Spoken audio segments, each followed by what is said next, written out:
All right, so in front of me, you were looking at a 2026 Ram 1500 equipped with the 5.7 liter Hemi V8. You know, Ram tried to get rid of this V8 in lieu of a Hurricane 6-cylinder, but most people were pretty clear in their response to that. To kind of put that into perspective, in the first day alone after ordering was available, over 10,000 people ordered it with the Hemi. It's pretty awesome. Under the hood, it's the same proven setup that we've seen for years now, paired to the eTorque mild hybrid system. So the power output's 395 horsepower and 410 pound-feet of torque. Power feels really, really good on this truck. I've been driving it around pretty much the good first half of the day with different types of tests. We're doing some really cool volume tests, some different sound related tests, because this does have sport exhaust on it, which in the past was like a really expensive upgrade. So when you upgrade to this Hemi, you're paying like $1,200, but you're also getting the sport exhaust on it, which is pretty dang awesome. It has an 8-speed transmission. It's the Torque Flight transmission, and again, it just shifts buttery smooth. I'm really, really impressed with the engineering that's gone into this truck. They actually spent some time talking to us this morning, the engineers, just sharing with us that journey and how they had to make it perfect. They had to make the Hemi go into this truck in a seamless way. A lot of people think that it was just like, hey, let's just throw a Hemi back in this truck, but it was not that easy. They had to go through a lot of new design, a lot of engineering, from the electronics to even the sound deadening inside of the vehicle and how that works to make this work, along with all of the other EPA related stuff. They really executed on this well. And when we drive this truck around and you kind of see what it's all about, it definitely, I think, is going to impress you, because coming back with an iconic engine brand like the Hemi was a big deal for the folks over at Ram, and they couldn't just arbitrarily say, hey, we threw it back in here. They had to execute on it perfectly. This truck looks beautiful. This is a BigHorn edition, and I love the blacked out grille. I love this paint scheme. I'm not exactly sure what it's called, but it is absolutely gorgeous. The black wheels, 4-wheel drive package. About the only thing this thing is missing is running boards. There's a Hurricane 6-cylinder for you right there. But yeah, this thing is just a really cool truck, and they've done so many good things to bring it back the right way. Let's take a look at the interior real quick. I know everyone's going to want to know the payload numbers on this one. 1,443 pounds. Again, 4-wheel drive truck, not a super high trim package, but it is going to come very well equipped. I actually like cloth seats a lot, and this does have cloth seats. Nice center console to it. You get the huge Uconnect display here as well. You know, big displays in just about every trim of vehicle is pretty common these days. Get your cup holders back there.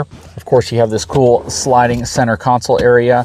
I mean, you guys have probably seen 101 plus reviews on Rams on this channel alone.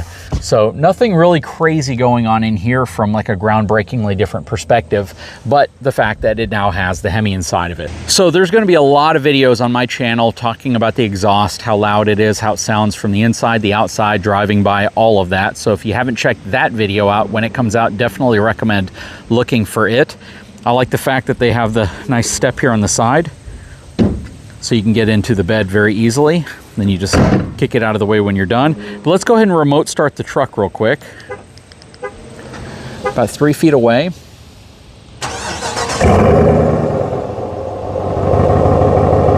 That sounds absolutely amazingly good. It really does. What I'm going to do really quickly is I'm going to grab my microphone that's on me. I'm going to place it near the exhaust so you can hear that again.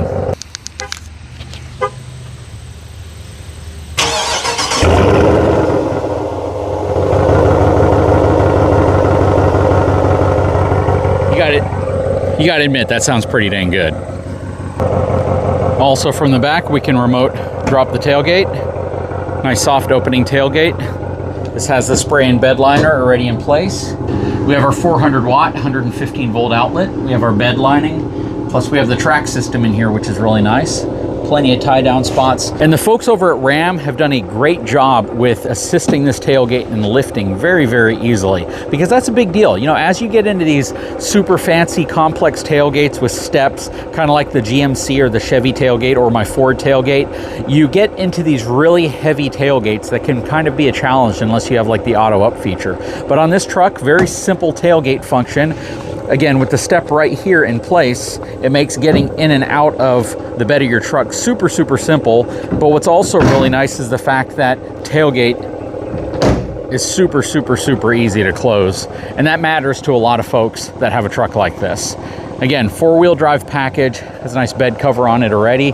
Just an absolutely beautiful truck. I think the only thing I would add to this truck from like a factory equipped perspective would be the step sides, because it is a bit of a step up to get inside of the truck. Okay, so we are getting the truck all ready to go. Push button start. You have your shifter knob right here. Again, has the 12-inch Uconnect display up here with all your features, everything you need there. And we have our gauge cluster up here. They have not gone to a fully digital gauge cluster yet. They still have the analog gauges with the smaller screen in the center, which is still a pretty good sized screen. But how do you guys feel about that? I know a lot of truck manufacturers have gone to completely digital display clusters, but is that something that you all like, or do you prefer the mix between these analog style gauges and the digital gauge in the center for more information? Let me know. All right, so we are taking off in this truck for a little drive, and maybe we might take this one on that same little I don't know what you want to call it, rally course. Nice and quiet on the inside, even though it has a very, very muscular sounding engine on the outside. The inside of this truck sounds really, really nice. Yeah, maybe the next thing we'll do is try to go over there and see if we can also take this thing out and open her up and see exactly what this thing sounds like if you're going to be giving it more throttle.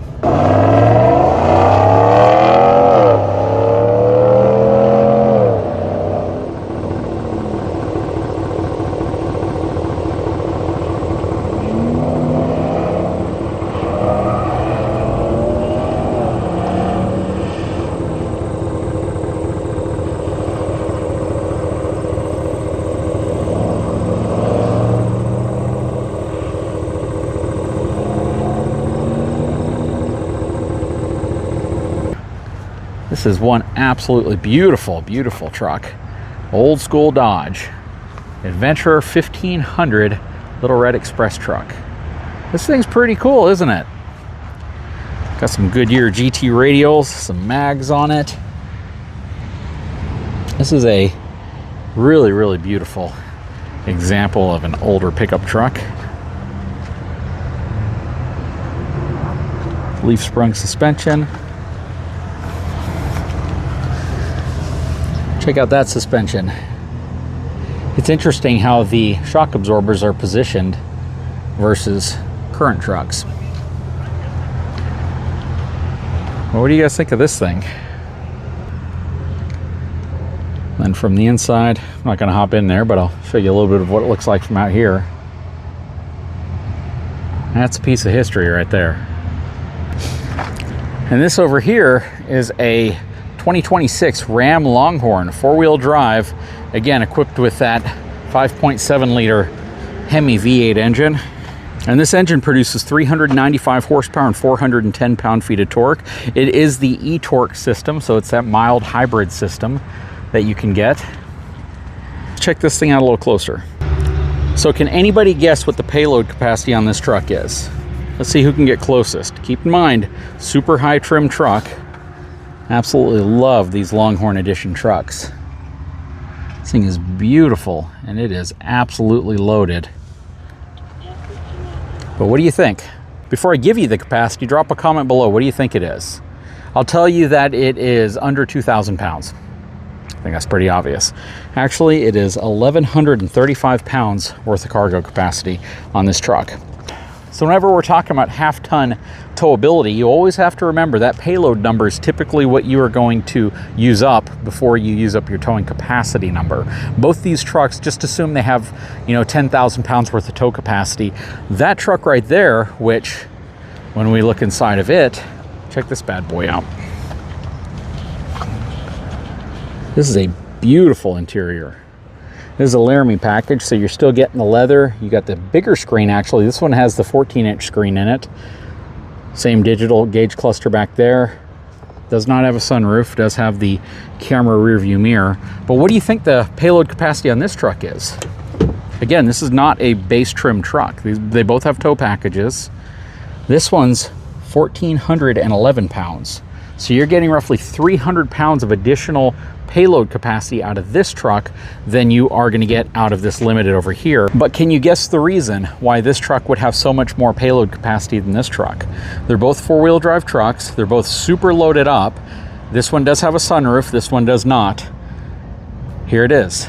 The air suspension. This one has air suspension on it, and this one does not. So you can see that extra weight for the compressor, airbags, all of that stuff really adds up, and it can definitely mean a truck that has a far lower capacity rating from a payload perspective than a truck without those features. So you always want to keep that in mind anytime you're talking about getting a truck.